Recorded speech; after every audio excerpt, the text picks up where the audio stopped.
मनसेला निवडणुका लढवायच्या आहेत की नाहीत असा प्रश्न मनसैनिकांना आता पडलाय।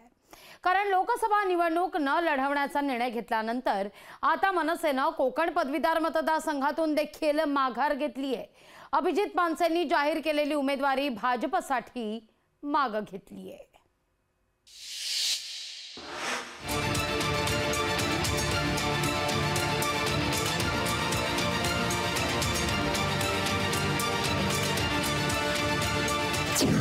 लोकसभेत माघार, आता विधान परिषदेलाही माघार। मनसेचं इंजिन निवडणुकीच्या रुळांवर कधी धावणार? अभिजित पानसेंच्या माघारीनं मनसेत अस्वस्थता। माझं आणि देवेंद्र फडणवीसांचं बोलणं झालं आणि मी म्हटलं की मला नको ते म्हटलं तर मला त्या वाटाघाटी मला पाडू नका याच्यामध्ये। मी म्हटलं तुम्हाला मी आज सांगतो, म्हटलं त्या राज्यसभाही नको आणि ती विधान परिषदही नको। राज ठाकरे यांनी यावेळी देखील महाराष्ट्र नवनिर्माण सेना लोकसभा निवडणूक लढणार नाही असं जाहीर केलं होतं। राज ठाकरेंच्या लोकसभा निवडणुकीतून माघार घेण्यानं भाजप आणि शिवसेनेला फायदा झाला। मात्र त्यानं राज ठाकरेंना कोणता राजकीय फायदा झाला असा सवाल उपस्थित होऊ लागलेला आहे। लोकसभेच्या पाठोपाठ आता विधान परिषदेच्या निवडणुकीतून देखील राज ठाकरे यांनी माघार घेतली आहे।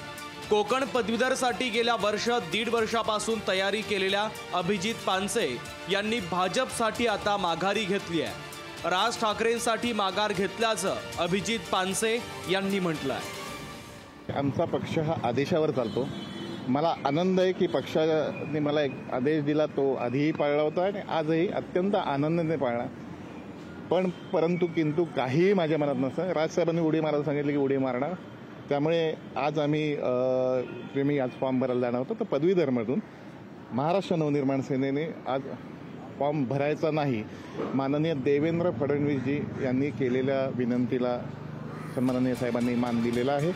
अभिजित पानसेंच्या चेहऱ्यावरची नाराजी लपत नव्हती। लोकसभा निवडणुकीच्या वेळी राज ठाकरे यांनी जाहीर केलेल्या माघारीनं अनेकांची मनं दुखावली होती।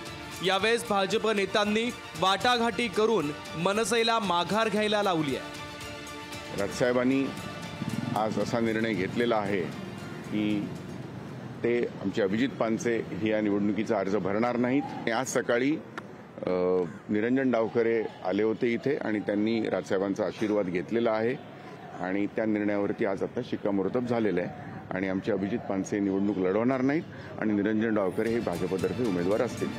निवडणुकांच्या माध्यमातून कोणत्याही राजकीय पक्षांची संघटनात्मक मशागत होते। देशाला सर्वात मोठा राजकीय पक्ष असलेला भाजपही कित्येक निवडणुका हरला, पण त्यांनी निवडणुका लढवणं सोडलं नव्हतं। मनसेनं एक अपवाद सोडता लोकसभा निवडणूक लढवली नाही, त्यामुळे मनसेचं भरून न येणारं नुकसान झालंय। आताही विधान परिषद निवडणुकीमध्ये माघार घेऊन मनसेनं विधान परिषदेमध्ये चंचू प्रवेश करण्याची एक संधी गमावल्याचं दिसतंय। स्वप्नील जाधव, लोकशाही मराठी, मुंबई।